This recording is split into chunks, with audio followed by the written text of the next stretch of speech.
नमस्कार, मैं रूपाली शर्मा। स्वागत है आपका टीवी 27 न्यूज में। बात करेंगे जहां राहुल गांधी की प्रेस कॉन्फ्रेंस हुई और कई तरह के सवाल उनके सामने आए हैं। राहुल गांधी का बयान आया है कि अदानी की कंपनी में 20,000 करोड़ रुपए किसके हैं।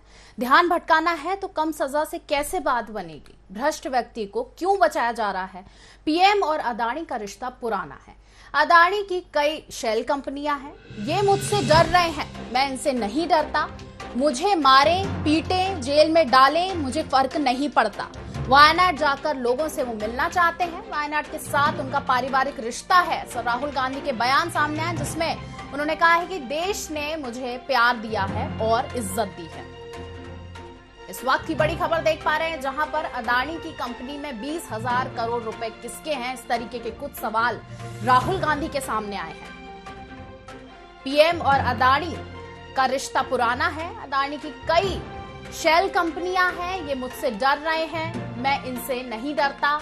मुझे मारे पीटे जेल में डालें, मुझे फर्क नहीं पड़ता। वायनाड जाकर लोगों से वो मिलना चाहते हैं। वायनाड के साथ उनका पारिवारिक रिश्ता है। ऐसे कई बयान राहुल गांधी के सामने आ रहे हैं। देश ने मुझे प्यार दिया और इज्जत दी।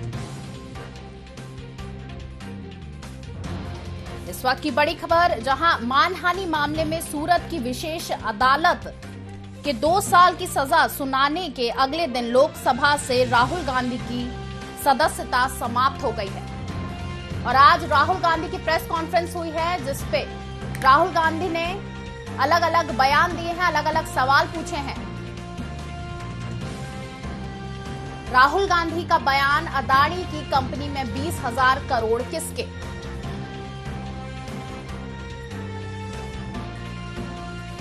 इस वक्त की बड़ी खबर देख पा रहे हैं जहां पर वायनाड जाकर लोगों से मिलना भी चाहते हैं और मिलने की बात कही है राहुल गांधी ने।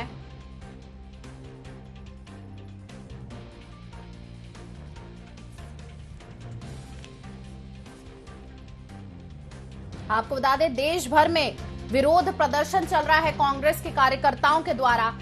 युवाओं ने चंडीगढ़ में शताब्दी एक्सप्रेस भी रोकने की कोशिश की है।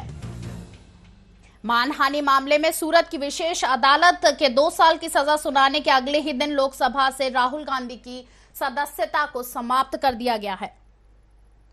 आज राहुल गांधी की प्रेस कॉन्फ्रेंस हुई। उन्होंने अडानी और मोदी जी के गहरे रिश्ते की बात कही है। डिफेंस मिनिस्ट्री भी सवाल नहीं पूछ रही है और इस तरीके के कई सवाल जो हैं राहुल गांधी की ओर से आ रहे हैं। 20,000 करोड़ किसके हैं, ये सवाल पहला आ रहा है राहुल गांधी की ओर से, जहां पर राहुल गांधी का बयान है कि अदानी की कंपनी में 20,000 करोड़ रुपए किसके हैं। और इसी सवाल से जो है पक्ष घबरा गया है और इस तरीके के जो है यहां पर सामने आ रहे हैं, जहां पर उनको 2 साल की सजा हुई है और उनकी सदस्यता रद्द कर दी गई। क्या कहना चाहेंगे इस पर? रूपाली, बड़ा इंटरेस्टिंग ये है कि जो पूरा घटनाक्रम हुआ उसके लगभग 24 घंटे बाद राहुल गांधी मीडिया के सामने आए हैं। और 24 घंटे बाद मीडिया के सामने आने के बाद भी सबसे बड़ी बात यह है कि जो हुआ उस पर उन्होंने नहीं बोला। उन्होंने ये नहीं बताया कि जब लगातार सब बीजेपी और सभी सवाल कर रहे हैं कि 2019 के मामले में उन्होंने माफ़ी क्यों नहीं मांगी कोर्ट में, उस पर उन्होंने कुछ नहीं कहा। कोर्ट की सज़ा पर उन्होंने कुछ नहीं कहा। उन्होंने उसी बात को कहा कि मैं बिल्कुल नहीं डरूंगा, बीजेपी मेरी लोकप्रियता से डरी है। चूंकि मैंने अडानी को लेकर सवाल खड़े करे थे इसलिए मेरे खिलाफ जो है इतना बड़ा एक्शन लिया गया, मेरी सदस्यता को रद्द कर दिया गया। तो राहुल गांधी ने वही बातें बोली जो वो पिछले कई दिनों से बोल रहे हैं। ना तो उनके केस को लेकर उन्होंने कुछ बोला, ना उनकी सजा को लेकर बोला। उन्होंने ये जरूर कहा कि वो अब जनता के बीच जाएंगे, जनता के बीच में लोगों के साथ में रहेंगे, लोगों से बात करेंगे। लेकिन बात वही है कि घुमा फिरा के वही बात आई और राहुल गांधी ने कहीं ना कहीं विक्टिम कार्ड खेलने की कोशिश करी। उन्होंने जब कहा कि मेरी आवाज़ को दबाया गया, मेरे भाषण को काट दिया गया, मैंने स्पीकर से बोलने की अनुमति मांगी, स्पीकर ने मुझे बोलने की अनुमति नहीं दी, तो कहीं ना कहीं मान सकते हैं कि 24 घंटे बाद सही, लेकिन राहुल गांधी इस पे विक्टिम कार्ड खेलने की कोशिश कर रहे हैं। पूरी मीडिया के सामने उन्होंने जिस तरह से कहा कि मेरी आवाज़ को दबाने के लिए ऐसा किया गया, क्योंकि मैंने ये सवाल पूछा था, मैंने वो सवाल पूछा था, मैंने पूछा था 20,000 करोड़ किसके हैं। तो इन्हीं सारी चीज़ों को लेकर के उन्होंने अपनी पुरानी बातें दोहराई दोहराई जो वो लगातार दोहरा रहे हैं और जिसे लेकर सदन में भी उन्होंने काफ़ी कुछ कहा था कि मुझे नहीं बोलने दिया गया, मुझे अपनी बात नहीं रखने दी गई। तो कुल मिला के कोशिश है रूपाली ये विक्टिम कार्ड खेलने की, पर अब निर्भर करता है कि कांग्रेस कितना विक्टिम कार्ड खेल पाती है। और सबसे बड़ी चीज़ यह है कि बीच में राहुल गांधी ने भारत जोड़ो यात्रा निकाली थी, उसके बाद उनका एक अजीब सा उनको लेकर के एक थोड़ी पॉजिटिविटी मान सकते हैं कि आई थी। ये माना जा रहा था कि नहीं वो लीड कर सकते हैं, वो विपक्ष के संयुक्त विपक्ष के नेता के तौर पे सामने आ सकते हैं। लेकिन अब इन सारी चीज़ों के बाद उन्होंने फिर एक विक्टिम कार्ड को निकाला है। वो ये जताने की कोशिश कर रहे हैं कि चूंकि मैं सवाल कर रहा हूँ इसलिए मुझे दबाया जा रहा है। पर अब डिपेंड करता है कि ये विक्टिम कार्ड कांग्रेस कितना लंबा खेल पाती है, क्योंकि एक तरीके से जैसा हम देखें कि राहुल गांधी तो लगातार यही कह रहे हैं कि भाई मैंने तो ये सवाल पूछे थे इसलिए इन्होंने मुझे इतनी बड़ी सजा दे दी। हालांकि जो सजा थी वो 2019 के एक मानहानि के मामले पर थी, वो स्टेटमेंट अलग था और उस सजा का इस पूरे घटनाक्रम से जिसको राहुल गांधी बता रहे हैं मुझे लगता है कि शायद बहुत कुछ लेना देना नहीं था। ये एक अलग घटनाक्रम था जिसमें वो सदन में सवाल कर रहे थे, जिसमें वो प्रधानमंत्री मोदी से सवाल कर रहे थे, और ये एक अलग घटनाक्रम था जिसमें 2019 में जो है उस सजा हुई। और चूंकि जो सदस्यता रद्द हुई है वो तो नियम है जिसके तहत उसे रद्द किया गया है। और इंटरेस्टिंग बात यह है कि ये वही नियम है जो डॉक्टर मनमोहन सिंह की सरकार में बना था, मतलब ये नियम कांग्रेस की सरकार ने बनाया था, उसी के तहत उनकी सदस्यता रद्द हुई है। अब सबसे बड़ा सवाल यह है कि कांग्रेस विक्टिम कार्ड खेल ले, राहुल गांधी विक्टिम कार्ड खेल ले, लेकिन जो एक तरीके से सदस्यता रद्द होने के बाद जो एक शून्य हुआ है उनके इस वक्त के राजनीतिक करियर की बात करें उसमें अब निर्भर करता है कि कांग्रेस उस शून्य को कैसे आगे ले जाती है। क्या उसको पीछे लगा के अपने नंबर बढ़ाती है या उसको आगे लगा के अपने नंबर कम रखती है। बिल्कुल दीप्ति जी, अब हमारे साथ जुड़ गई हैं नेहा बग्गा जो बीजेपी प्रवक्ता हैं और हमारे साथ अभिनव बरोलिया जी जुड़ गए हैं जो कांग्रेस के प्रवक्ता हैं। बहुत स्वागत है आपका टीवी 27 न्यूज में। सबसे पहले सवाल पूछना चाहेंगे नेहा बग्गा जी से जो कि बीजेपी प्रवक्ता है। नेहा जी, यहाँ पर राहुल गांधी को 2 साल की सजा हुई है और राहुल गांधी का आज प्रेस कॉन्फ्रेंस था जिस पर उनका बयान सामने आया है कि अदानी की कंपनी में 20,000 करोड़ किसके हैं, इस सवाल को लेकर उनकी आवाज को दबाया गया है। क्या कहना चाहेंगे इस पर? देखिए, राहुल गांधी जी और कांग्रेस का जो गांधी परिवार है वो सदैव से ही मानते आए हैं कि वो कुछ भी अनर्गल बोलते रहेंगे, वो कानून का अपमान करेंगे, वो संविधान का अपमान करेंगे, वो सुप्रीम कोर्ट के जिस तरीके की भाषा का उपयोग करते हैं, आर्मी के लिए जिस तरीके की भाषा का उपयोग करते हैं, और उसके बाद भी उन पर कोई कार्रवाई नहीं होगी। पूर्व में भी 1 बार हो चुका है, 2 बार हो चुका है, 3 बार हो चुका है कि राहुल गांधी जी को कोर्ट की तरफ से चेतावनी दी गई है कि आप जनप्रतिनिधि हैं और आपको समझ के भाषा का उपयोग करना चाहिए। आपको याद होगा कि ये तो आदतन राजनीतिक अपराधी बन गए हैं। कांग्रेस पार्टी की जब यूपीए में सरकार थी तो उस समय राहुल गांधी ने जो है अध्यादेश फाड़ने का काम किया था और तमाशा मारा था कांग्रेस की ही सरकार को और बताया था कि गांधी परिवार कितना ऊपर है। उसी प्रकार से अभी भी एक समाज को कुंठा के तहत जो है इन्होंने खिलाफत करते करते, मोदी जी की घृणा करते करते पूरे समाज के लिए जिस तरीके से जाति सूचक शब्दों का उपयोग किया है, क्या कार्रवाई नहीं होनी चाहिए थी? और जब कोर्ट के माध्यम से कार्रवाई हुई है तो मुझे लगता है कि भारतीय जनता पार्टी का इससे क्या लेना देना है। अगर सबसे बड़ी बात यह है कि जो आपसी द्वंद्व परिवार के अंदर चालू हो गया है, क्योंकि सोनिया गांधी जो है वो राहुल गांधी को अपना सारा साम्राज्य देना चाहती हैं और प्रियंका गांधी जो है वो वेटिंग लिस्ट में थी। तो ये सोचने विचारने की बात है कि जब इस प्रकार का फैसला कोर्ट की तरफ से आ गया था तो 24 घंटे का जो समय था, राहुल गांधी जी किसी कोर्ट में क्यों नहीं गए? इतने बड़े बड़े वकील हैं उन लोगों के पास में, कांग्रेस पार्टी के पास। बिल्कुल, देखा जाए तो ये एक चुनावी हथकंडे की तरह भी इस्तेमाल हो सकता है, क्योंकि सभी का कहना है कि कई बार जो पिछले गांधी परिवार था वो भी कहीं ना कहीं जेल गया था, उनकी जो दादी थी इंदिरा गांधी वो भी जेल गई थी, और अब जो है कांग्रेस को इससे फायदा भी हो सकता है कहीं ना कहीं अगर राहुल गांधी जेल जाए तो।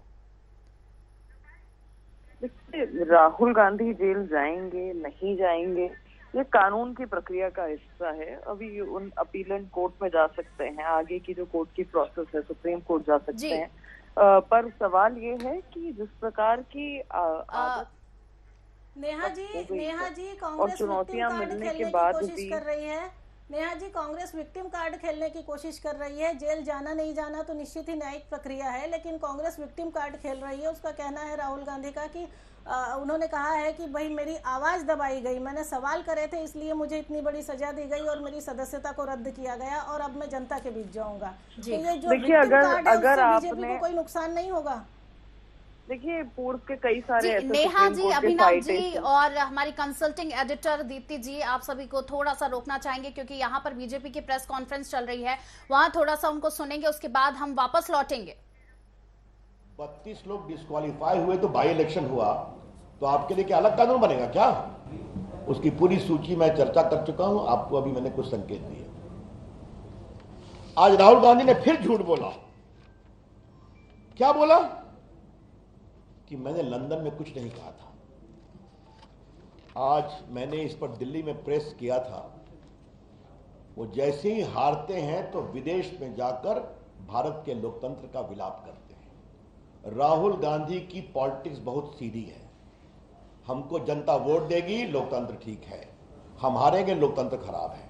हम जीतेंगे, चुनाव आयोग ठीक है। हम हारेंगे, चुनाव आयोग खराब है। अगर हमारे पक्ष में न्यायालय ने फैसला किया, न्यायालय निष्पक्ष है। अगर नहीं आया तो न्यायालय कमजोर है। यह उनकी रणनीति है। अभी वो हारे नागालैंड में, हारे त्रिपुरा में, हारे मिजोरम में, और सब अल्पसंख्यक बहुल इलाके हैं। तो लंदन में जाके बोला। आज उन्होंने क्या कहा? हमने कुछ नहीं कहा है ऐसा कि अमेरिका और यूरोप को इसके बारे में विचार करना चाहिए। राहुल गांधी ने आज फिर झूठ बोला है। इसे राहुल गांधी ने लंदन में क्या कहा है आपको हम सुनाना चाहते हैं। सुनाओ।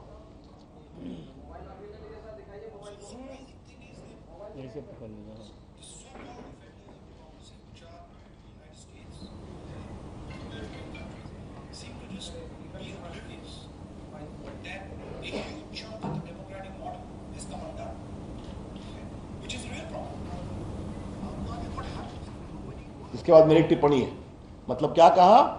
कि भारत में लोकतंत्र कमजोर हो रहा है, इसके लिए अमेरिका और यूरोपियन कंट्री ध्यान नहीं दे रहे हैं। यह समस्या है।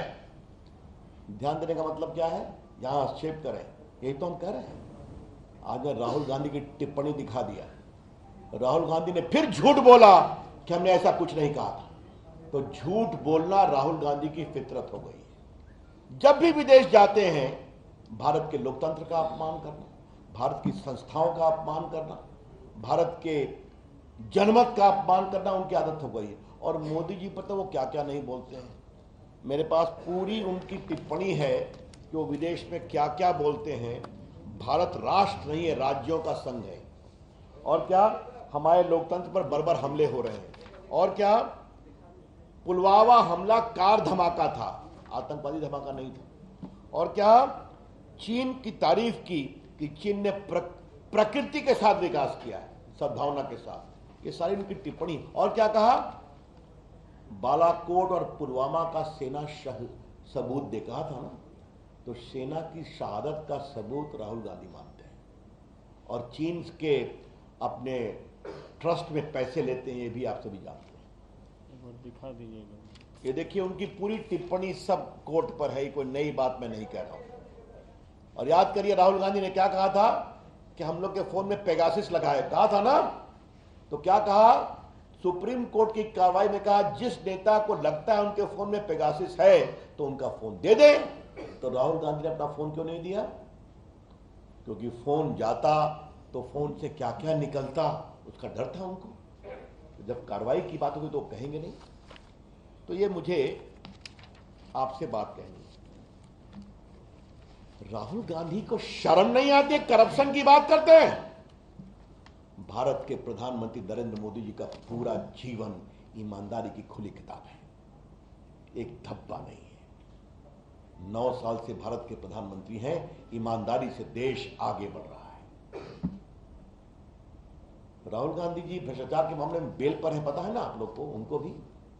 और संसद में मैंने यह बात कही थी। नेशनल हेराल्ड के प्रकरण में इनकी माताजी बेल पर हैं, ये बेल पर हैं, क्योंकि मात्र कुछ लाख रुपए देकर नेशनल हेराल्ड की 5,000 करोड़ की प्रॉपर्टी दिल्ली में, पटना में, लखनऊ में, चंडीगढ़ में, मुंबई में अपने नाम कर लिया यंग इंडिया लिमिटेड में, जिसमें 76% शेयर राहुल जी और सोनिया जी का है, बाकी स्वर्गीय।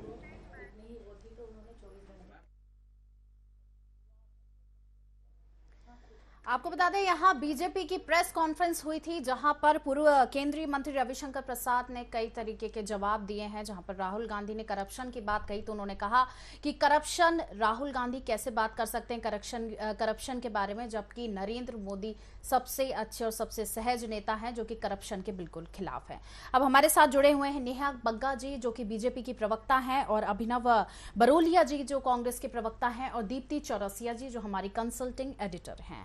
वापस पूछेंगे सवाल जहां पर यहाँ पर प्रेस कॉन्फ्रेंस में बोला गया है। सबसे बड़ा सवाल यहाँ पर सामने आ रहा है अभिनव बरोलिया जी कि कांग्रेस पार्टी ने अगले ही दिन क्यों स्टे नहीं मांगा। जब यहाँ पर राहुल गांधी को सजा हुई है तो अगले ही दिन क्यों उन्होंने मांग नहीं की?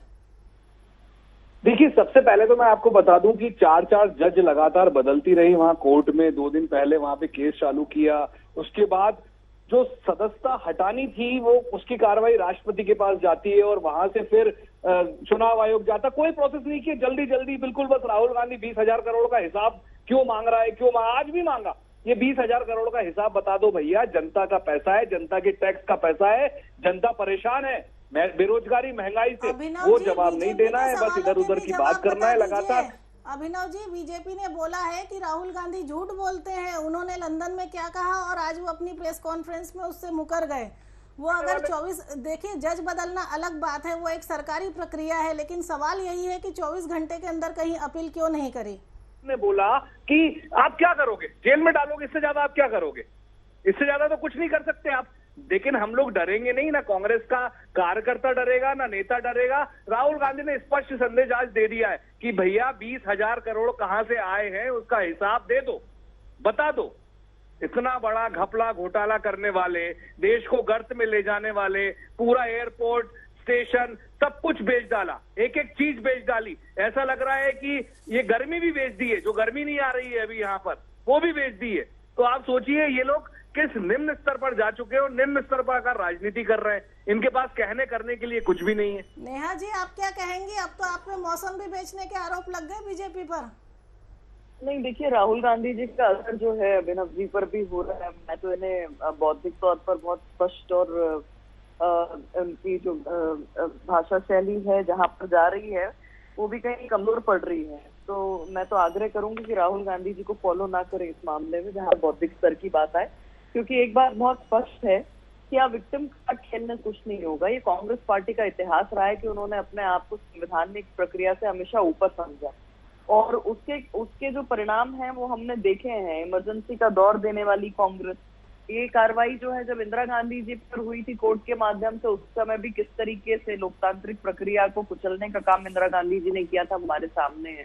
आज राहुल गांधी जी ने पिछड़ों को जिस प्रकार से गाली देने का काम किया है, जिस तरीके से पूरे समाज को आहत किया है, प्रधानमंत्री जी से नफरत करते करते, ये स्पष्ट दिखाई दे रहा है। अगर इनके पास कोई तथ्य होते तो ये कोर्ट के माध्यम से उस पर मैं आपसे जो कहा, ये राहुल गांधी और प्रियंका गांधी के बीच में कौन राजपाट संभालेगा उसका द्वंद्व है। और इस वजह से जो वरिष्ठ कांग्रेस पार्टी के नेता और अधिवक्ता है, वकील हैं बड़े बड़े, हम तो जानते हैं, अभिषेक मनु सिंघवी से लगा के विवेक तनखा जी और कई तमाम सारे लोग हैं, पी चिदम्बरम जी हैं, क्यों नहीं ये कोर्ट में अपील करने के लिए गए, ये सोचने का विषय है। जी अभिनव बरोलिया जी, आपने सवाल का जवाब नहीं दिया था। जैसे हमने भी आपसे पूछा था कि क्यों कोर्ट में अपील नहीं कर रहे हैं, क्यों स्टे की बात नहीं सामने, क्यों कोशिश नहीं कर रहे हैं स्टे लाने की?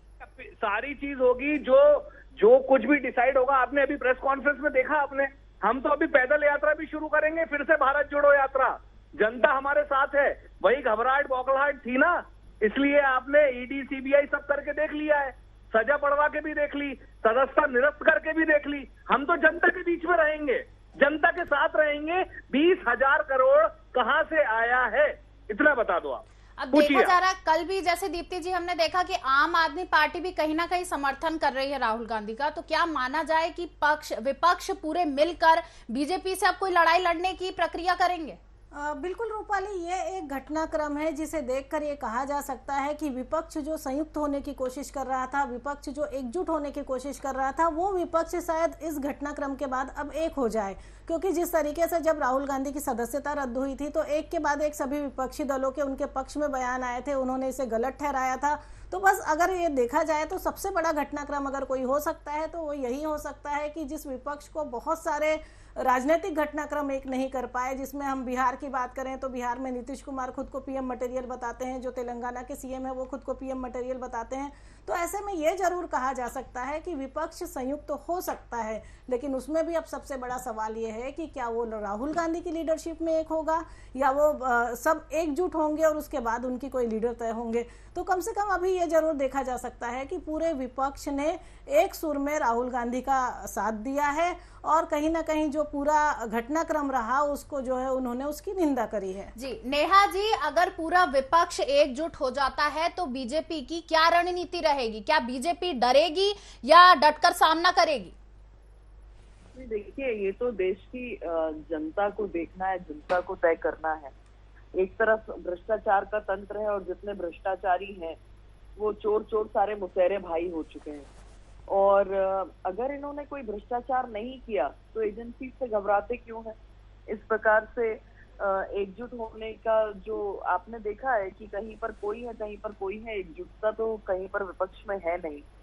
पर क्योंकि जिस तरीके से कहीं पर नोटों की गड्डियां निकल रही हैं, तो कहीं पर शिक्षा मंत्री जो है वो शराब मंत्री बन चुका है, तो कहीं पर नेशनल हेराल्ड से लेके 2G 3G कोल स्कैम और जीजा जी तक एक पूरा परिवार संलिप्त है। ऐसे लोग अगर एकत्रित होते भी हैं तो मुझे लगता है कि इससे भारतीय जनता पार्टी को ना कोई डरने की बात है ना कोई घबराने की बात है। हम जनता के बीच में 24 घंटे 365 दिन रहते हैं, जनता के लिए काम करते हैं। माननीय प्रधानमंत्री जी ने देश का नाम जो है पूरे विश्व भर में ऊंचा करने का काम किया है और न्यायिक प्रक्रिया का जो मामला है उसका सामना अगर आपने गलत किया है तो करना ही होगा। जी, अभिनव भदौरिया जी से अगला सवाल लेना चाहेंगे, जहां पर प्रहलाद लोधी जो कि बीजेपी विधायक थे उनके साथ भी कुछ इसी तरीके का केस हुआ था 2019 में और उनको भी बर्खास्त कर दिया गया था कमलनाथ की सरकार में। तो क्या माना जाए ये जो पक्ष और विपक्ष के बीच की लड़ाई है ये उसी का कुछ रिजल्ट सामने आ रहा है? अरे मैडम, मैं आपको साफ साफ बता रहा हूँ, ठीक है आपने सब कुछ कर दिया, सदस्यता हटा दी, सजा दे दी, थपड़वा दिया आपने, सब कुछ कर लिया, हम सब कुछ मान रहे हैं। आप इतना बता दीजिए 20,000 करोड़ का हिसाब कब देंगे भाजपा की सरकार? देखिए, भाजपा जो है अभी अवसाद के दौर से गुजर रही है। एक रविशंकर प्रसाद जो इनके पूर्व मंत्री हैं वो पीसी करने बैठे हैं, जिनको कोई भी नहीं सुनता है ना। तो जवाब तो देंगे ना प्रेस कॉन्फ्रेंस का, बीजेपी वाले जवाब तो देंगे ना। उनका तो ये कहना है कि करप्शन किया ही नहीं है बीजेपी पार्टी ने। आप लोग भी पूछिए, ये अडानी का जो हिडनबर्ग ने जो रिपोर्ट जारी करी है, पूरा जो मार्केट में लोगों का पैसा फंस गया, लोग बर्बाद हो रहे हैं, इस बर्बादी के लिए कौन जिम्मेदार है? अभिनव जी सबसे बड़ी बात तो ये है कि राहुल गांधी की तरफ से सवाल आते हैं और बीजेपी के लीडर्स ये वो उनकी बौद्धिक मतलब आपके लीडर की बौद्धिक स्थिरता पे बात करने लगते हैं। अभी नेहा बग्गा ने खुद यही बात कही कि मैं तो कहूंगी कि उनको इस स्तर पर फॉलो ना किया जाए, ये सलाह आपको दी अभी। तो फिर इस तरह से लगातार सवाल आप करते रहेंगे और बीजेपी इसी तरह के जवाब देगी तो कैसे होगा आगे? आप क्या कहेंगे जनता के बीच जाके? अभिनव जी, हेलो, मैंने सुना नहीं आपका सवाल है। बीजेपी आपके नेता राहुल गांधी ने सवाल किए सरकार से। देखिए, राहुल गांधी को अगर कैमरेज से लेके और पूरी दुनिया में सुना जा रहा है और नरेंद्र मोदी जी को अभी तक कोई बुलाता भी नहीं है, कहीं कोई नहीं बुलाता इनको। कहीं आपने सुना आज तक इनको बुलाने के लिए किसी ने स्पीच के लिए बुलाया हो या कहीं पर कुछ लेक्चर के लिए बुलाया हो? राहुल गांधी के बौद्धिक स्तर की ये लोग बराबरी भी नहीं कर सकते हैं। बहुत बड़ी छवि है, चाहे मोतीलाल नेहरू हो, चाहे राहुल गांधी हो, चाहे जवाहरलाल नेहरू, चाहे इंदिरा गांधी हो। ये लोग क्या सोच रहे हैं? इन लोग को सिर्फ पैसा खाना है, भ्रष्टाचार करना है। जी, अगर इतना कुछ है तो फिर देश की जनता आपको वोट क्यों नहीं दे रही इस समय? घोटाला भ्रष्टाचार इनका ओपन हो गया, उजागर हो गया, तो अब ये बौखला रहे हैं, घबरा रहे हैं, जवाब भी नहीं देना चाहते हैं अब ये लोग कुछ, तो इधर उधर की बात करते हैं जी। बहुत धन्यवाद अभिनव बरोलिया जी, नेहा बग्गा जी हमारे साथ जुड़ने के लिए, बातचीत करने के लिए। दीप्ति जी, यहाँ पर हमने चर्चा की नेहा जी से और अभिनव जी से।